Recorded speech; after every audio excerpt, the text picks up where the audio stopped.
4 పార్టీలు కలిస్తే ఎన్ని ఓట్లు లేవో మీకు తెలుసుకోండి. అప్పుడు ఒక యువకుడిగా కొత్తగా అప్పుడు రాజకీయాలకు వచ్చిన వైఎస్ రాజశేఖర రెడ్డి గారి జమానాలో 1,40,000 మెజార్టీతో గెలిస్తే కేవలం జనగామ ఒక్కడే 34,000 మెజార్టీ ఇచ్చిన మొదలు. కానీ 60 ఏళ్ల ఆకాంక్ష, ప్రజల కోరిక, ధర్మమైన పోరాటం, న్యాయమైన పోరాటానికి మీ అందరూ తలెత్తుకునేలాగా మా ఎంపీ అంటే ఎవరు, జనగామ ఎంపీ ఎవరు, భువనగిరి ఎంపీ అంటే విధంగా 4 సంవత్సరాలు పార్లమెంట్ లో పోరాటం చేసి సోనియా గాంధీని ఒప్పించి పార్లమెంట్ స్తంభింపజేసి మా సహచర ఎంపీలు పొన్నం ప్రభాకర్ గారు, సుఖేందర్ రెడ్డి గారు, వివేక్ గారు, మేమందరం 12 మంది ఎంపీలు కలిసి తెలంగాణ పార్లమెంట్ బిల్లు పాస్ చేయించినాం. ఆనాడు టీఆర్ఎస్ పార్టీకి 2 ఎంపీలు, ఆ 2 ఎంపీలు కూడా ఎప్పుడు రాకపోతుంది. కేసీఆర్ వస్తే పార్లమెంట్ లో గొంతు నిలబడుతుందా? అది ఆ గొంతు తాకుతందుకు మందు మనకు వస్తుంది, కానీ గొంతు జై తెలంగాణ అనలేదు. జై తెలంగాణ నిరాడాలంటే మా లాంటి యువకులు 550 మంది పార్లమెంటు సభ్యులు ఉన్న దగ్గర 12 మంది ఎంపీల గొంతు విన్న తర్వాత జై తెలంగాణ నినాదం తప్పనిసరి పరిస్థితుల్లో తెలంగాణలో కాంగ్రెస్ పార్టీ బిల్లు పెట్టించడం ఏడాది పార్లమెంట్ కూడా 2 ఎంపీలు ఉన్న టీఆర్ఎస్ పార్టీకి తెలంగాణ సాధ్యమైన పార్లమెంట్ బిల్లు పెట్టగలరా? ఈ రోజు ఈ ప్రభుత్వం, ఈ ముఖ్యమంత్రి వాళ్ళ ప్రభుత్వం ఉందంటే అది కాంగ్రెస్ పార్టీ సోనియా గాంధీ పెట్టిన భిక్ష అని చెప్పేసి సందర్భంగా చెప్తున్నాం. ఆనాడు మేము పోరాటం చేస్తాం. ఇప్పుడున్న ఎంపీ అంటాడు ఆనాడు 2014లో కేసీఆర్ మాట్లాడని చెప్పి తెలంగాణ ప్రజల్ని మోసం చేసుకుని ఆ కేసీఆర్ గాల్లో గెలిచింది. ఇప్పుడున్న ఎంపీ ఆయన అంటాడు మన భువనగిరిలో వచ్చి కోమటిరెడ్డి బ్రదర్స్ ఏం చేసిండు, అప్పుడున్న ఏం చేసిండు ఎంపీ అని అంటున్నాడు. సిగ్గు సరే ఉండాలి. తెలంగాణ తెచ్చింది ఎవరని అడుగుతున్నా? Congress party MP. నేను ప్రజా గొంతుగా మా భువనగిరి ప్రజల, జనగామ నియోజకవర్గ ప్రజల తరఫున తెలంగాణ గొంతు వినిపించి మా సోనియా గాంధీని ఒప్పించి కాంగ్రెస్ పార్టీ తెలంగాణ తీసుకొచ్చిన నేను అదృష్టవంతుల్ని. మీరు నన్ను ఎంపీగా ఎన్నుకొని నా జీవితం ధన్యమైంది. 60 ఏళ్ల పోరాటానికి తెలంగాణ రాష్ట్రం నేను మీ తరఫున పార్లమెంట్ లో ఉండి తెలంగాణ బిల్లు తెచ్చిన నా జీవితంలో నేను మర్చిపోలేను. జనగామ ప్రజలకు జీవితాంతం బతుకున్నంత కాలం నేను రుణపడి ఉంటా అని చెప్తున్నాను. సోదరులారా, మీ అందరికీ తెలుసు ఆనాడు ఎంపీగా ఉన్నప్పుడు హైదరాబాద్ నుంచి వరంగల్ దాకా హైవే శాంక్షన్ చేపించింది నేను. రాయగిరి వరకు 4 లేన్ చేపించింది నేను.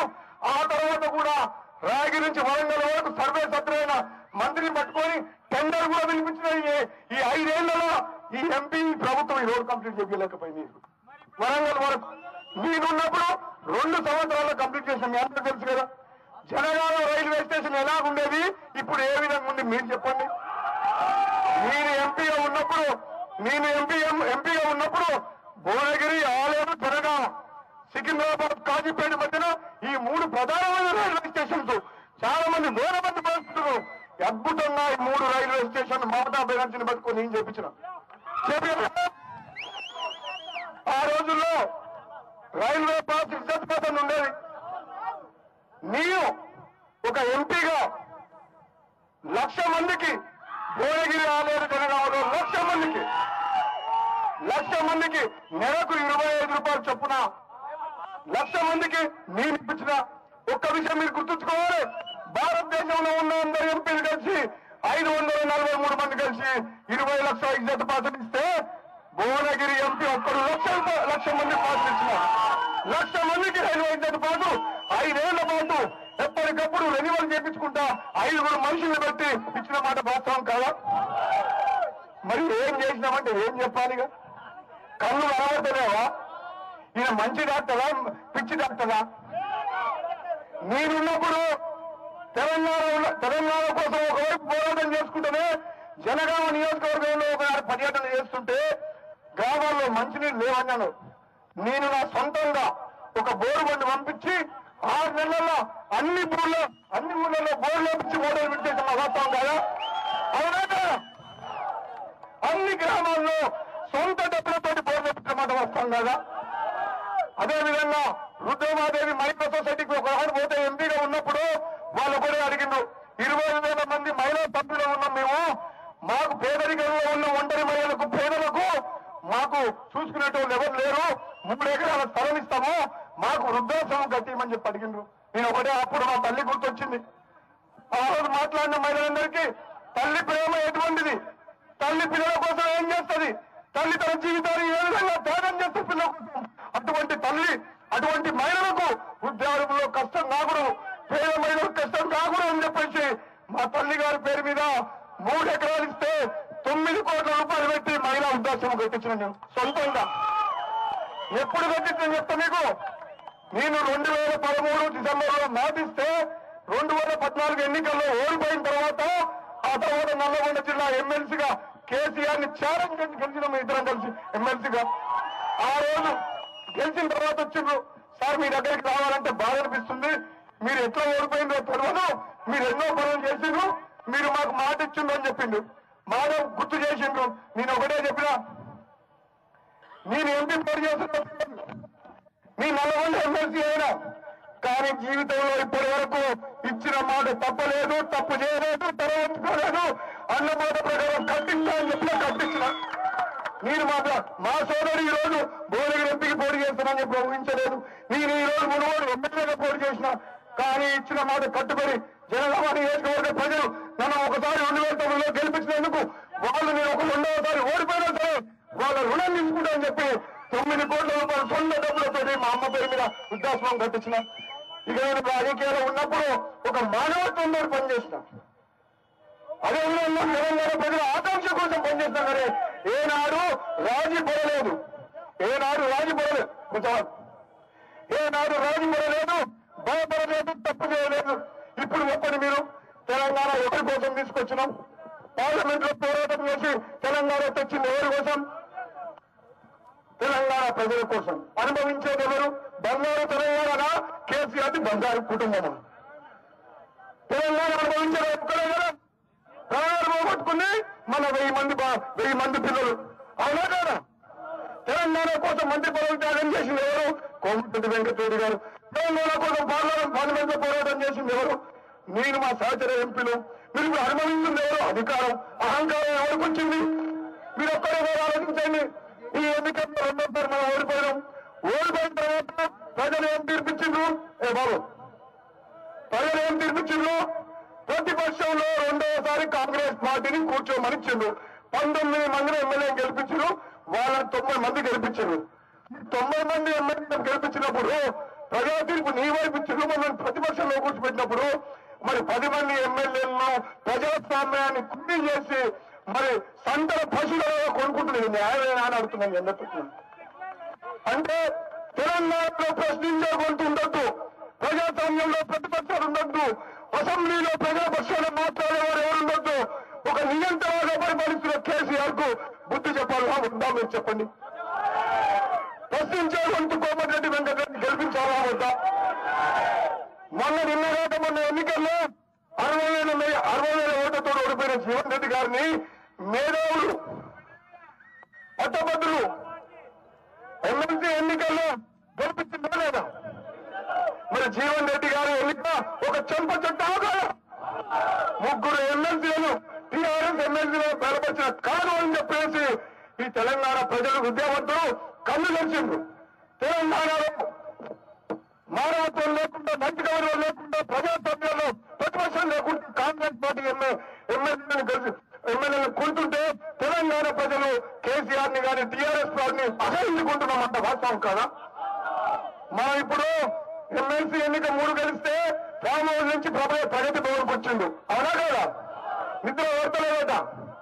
అందుకనే మళ్ళీ ఎంపీగా వెంకటరెడ్డి గారిని మిగతా ఎంపీలను గెలిస్తే ఫామ్ హౌస్ నుంచి సెక్రటరీకి వస్తుంది దెబ్బకు. అవునా కదా? ఫామ్ హౌస్ లో పండుకున్న ఆయన 3 ఎమ్మెల్సీ గెలవగానే ప్రగతి భవన్కి వచ్చి కూర్చుందంట.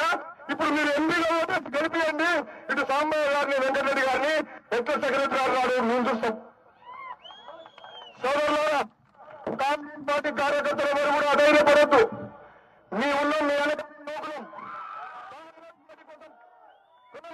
కార్యకర్తల్ని కంటికి కాపాడుకుంటాం.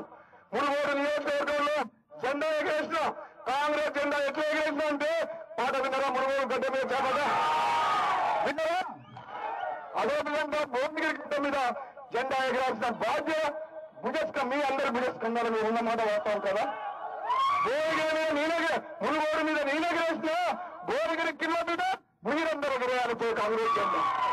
ఒకవేళ మీరు గిట్లా మీరు 100% వెంకటరెడ్డి గారిని పార్లమెంట్ పంపిస్తే తెలంగాణ కాంగ్రెస్ జెండా ఎగరేసే బాధ్యత నేను తీసుకుంటాను.